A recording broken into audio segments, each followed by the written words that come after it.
मैं आपका बहुत बहुत आभारी हूं।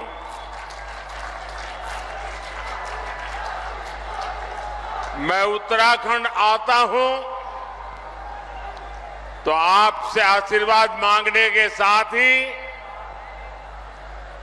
आप सभी परिवारजनों के साथ पुरानी यादें भी ताजा कर लेता हूं।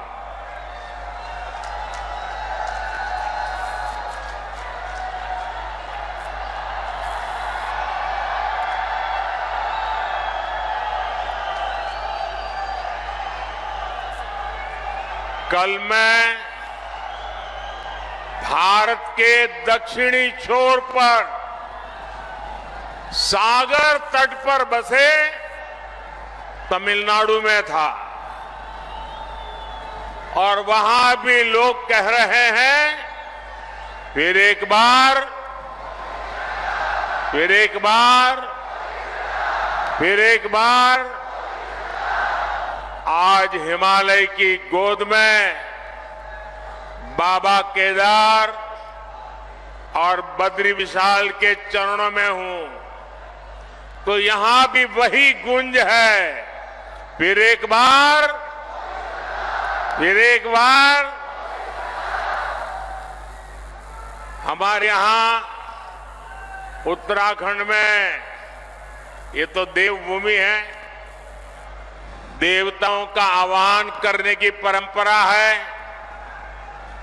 और हुड़का का नाद देवताओं का आह्वान करने में ऊर्जा देता है। आज मुझे भी जनता जनार्दन जो देवता रूपी है उनका आह्वान करने के लिए हुड़का का नाद बजाने का सौभाग्य मिला। साथियों, एक गुंज इसलिए है क्योंकि देश के लोगों ने पूर्ण बहुमत वाली स्थिर सरकार का काम देखा है। आज देश में ऐसी सरकार है जिसने बीते 10 वर्ष में भारत को पहले के मुकाबले कई गुना मजबूत कर दिया है। मेरी बात से आप सहमत हैं? सहमत हैं? पूरी तरह सहमत हैं? जब जब देश में कमजोर और अस्थिर सरकार रही है तब तब दुश्मनों ने फायदा उठाया है। जब भारत में कमजोर और अस्थिर सरकारें थी तब भारत में आतंकवाद ने पैर पसारे। आज भारत में मोदी की मजबूत सरकार है, इसलिए आतंकवादियों को घर में घुसकर मारा जाता है।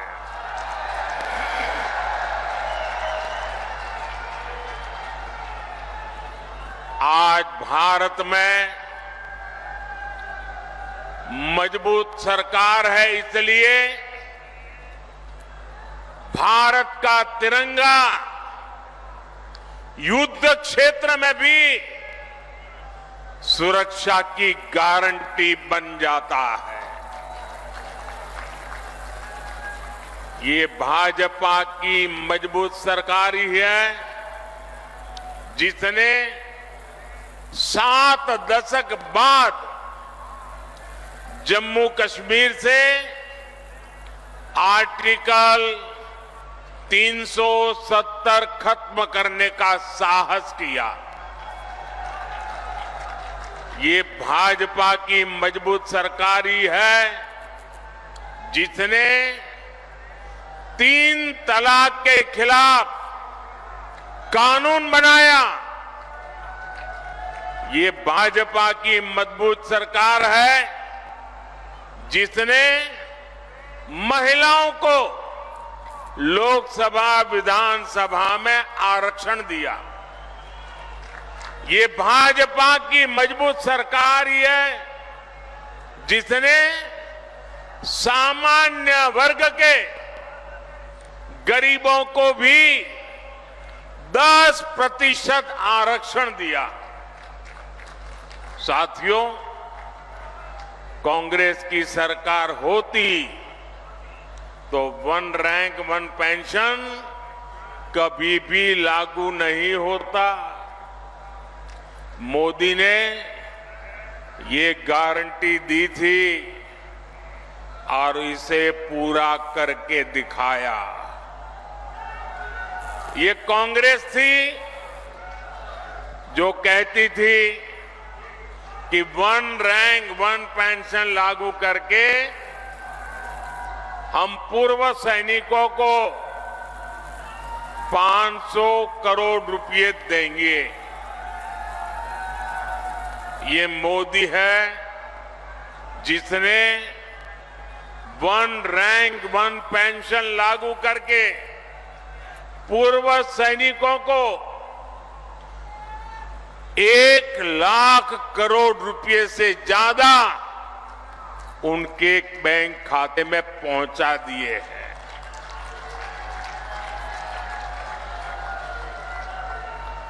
यहां उत्तराखंड में भी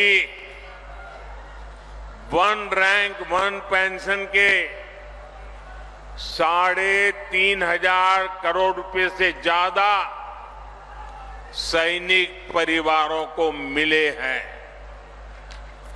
भाइयों और बहनों, कांग्रेस के समय में तो जवानों के पास बुलेट प्रूफ जैकेट तक की कमी थी। दुश्मन की गोली से बचाने के लिए पुख्ता इंतजाम नहीं था। ये भाजपा है जिसने भारत में बनी बुलेट प्रूफ जैकेट अपने सैनिकों को दी, उनके जीवन की रक्षा की। आज आधुनिक राइफल से लेकर लड़ाकू विमान और विमान वाहक पोत तक देश में ही बन रहे हैं। मेरी इधर से कुछ लोगों से प्रार्थना है, उधर कुछ लोगों से प्रार्थना है। देखिए, अब आप आगे आ नहीं सकते। हो सकता है आप में से बहुत लोग होंगे जो मुझे देख नहीं पा रहे हैं, लेकिन उसके लिए मुझे क्षमा करें। अब आप सुन करके संतोष कर लीजिएगा। और जो ज्यादा उत्साह और उमंग में है, उनसे मेरी प्रार्थना है, अभी ये जो ऊर्जा है ना, 19 तारीख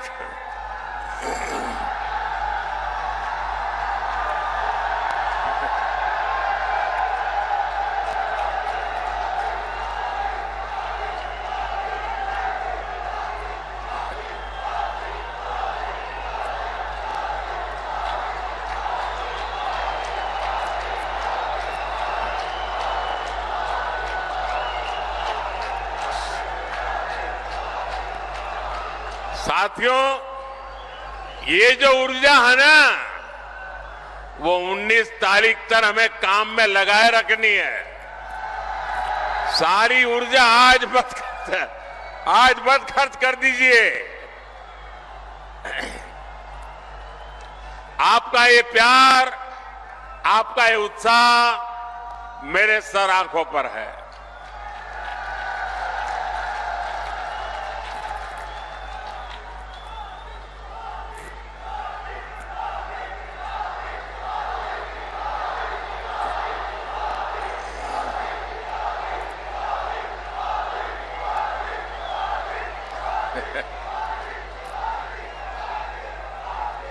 अगर आप इजाजत दें तो मैं बोलना शुरू करूं।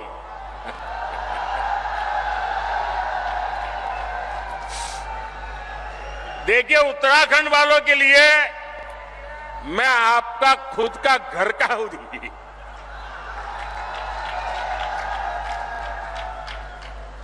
मैं यहां बैठे बैठे सब पुराने चेहरे देख रहा था, दूर से मुंडी हिला करके उनको नमस्ते कर रहा था। आप लोगों से मेरा इतना निकट नाता रहा है दोस्तों, ये मेरा सौभाग्य है और मैं कभी भी उत्तराखंड के प्यार को जीवन में भूल नहीं सकता हूं जी।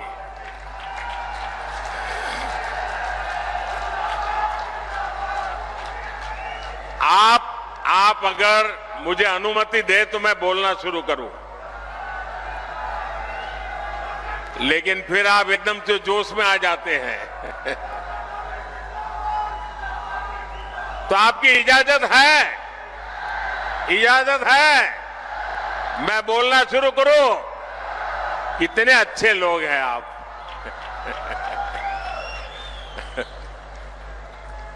देखिए साथियों, कांग्रेस की कमजोर सरकार सीमाओं पर आधुनिक इंफ्रास्ट्रक्चर नहीं बना पाई। आज देखिए, पूरी सीमा पर आधुनिक सड़कें बन रही हैं, आधुनिक सुरंगें बन रही हैं। साथियों, कुछ साल पहले बाबा केदार के दर्शन के बाद मेरे मुंह से अचानक ही निकला था कि ये दशक उत्तराखंड का दशक है।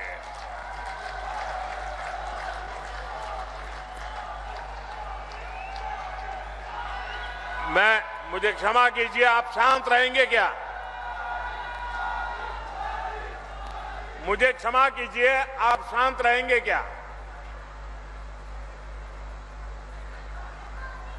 आप कहे तो मैं बोलना शुरू करूं भाई। आपका प्यार, आपका उत्साह मेरे सर आंखों पर, मैंने कहा ना, मैं आपके प्यार को कभी भूल नहीं सकता हूं, लेकिन मैं बोल ही ना पाऊं, इतना उत्साह करोगे तो इतने लोग हैं वो सुन नहीं पाएंगे। मुझे चिंता सबकी है, आपकी भी है। धन्यवाद भैया। हमारी सरकार उत्तराखंड के सामर्थ्य का लगातार विस्तार करने में जुटी है और इसमें बहुत बड़ी भूमिका पर्यटन की है, यात्रा की है, यात्रा धामों की है। ऋषिकेश तो आसपास के कई राज्यों के लिए, वहां के लोगों के लिए पर्यटन का सबसे महत्वपूर्ण केंद्र है। और एक जमाना था जब योग की पूरी दुनिया में धूम नहीं थी, तब भी दुनिया के कई देश के लोग जिज्ञासु के नाते योग के लिए ये हमारे ऋषिकेश आया करते थे। मुझे याद है, बहुत पुरानी घटना है, मैं एक बार यूएसए गया था। अब मुझे वो इतना इंटीरियर इलाके में मैं गया था कि मुझे कोई वेजिटेरियन खाना में तलाश रहा था। अब मुझे कहीं अता पता नहीं मिल रहा था इतने में एक छोटी सी दुकान में एक अमेरिकन नागरिक छोटी दुकान लेके बैठा हुआ था, लेकिन उसके गले में 3-4 रुद्राक्ष की मालाएं थी। तो मैं उसके पास चला गया, तो उसने भी नमस्ते करके मुझे मेरा स्वागत किया। फिर मैंने उसको मेरी कठिनाई बताई, तो उसने कहा आप चिंता मत कीजिए, मैं वेजिटेरियन हूं, मैं आपके लिए कोई प्रबंध करता हूं। और उसने मुझे अपने तरीके से कुछ वेजिटेरियन बना के खिलाया। और उस समय मेरी उससे बातें हुई कि आपने सब कहां से सीखा है ये माला वाला? तो बोले मैं बहुत सालों से ऋषिकेश जाता आता रहता हूं, बस उसी के कारण मेरी जिंदगी में ये बदलाव आया है। ये ताकत है इस भूमि की, ये सामर्थ्य है इस भूमि का। भाइयों बहनों, पर्यटन के क्षेत्र में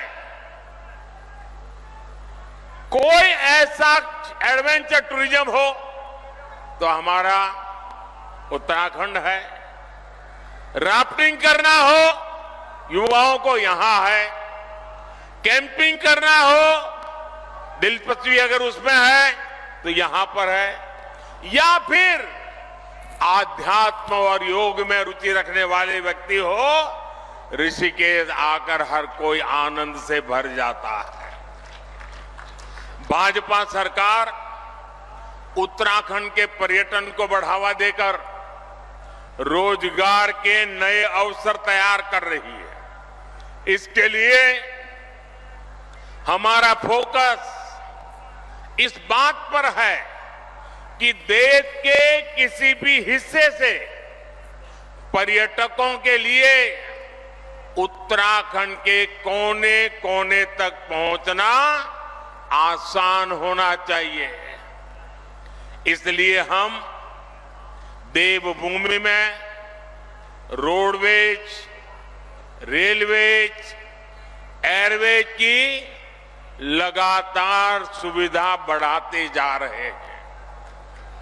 यहां ऋषिकेश कर्णप्रयाग रेलवे लाइन पर तेजी से काम चल रहा है।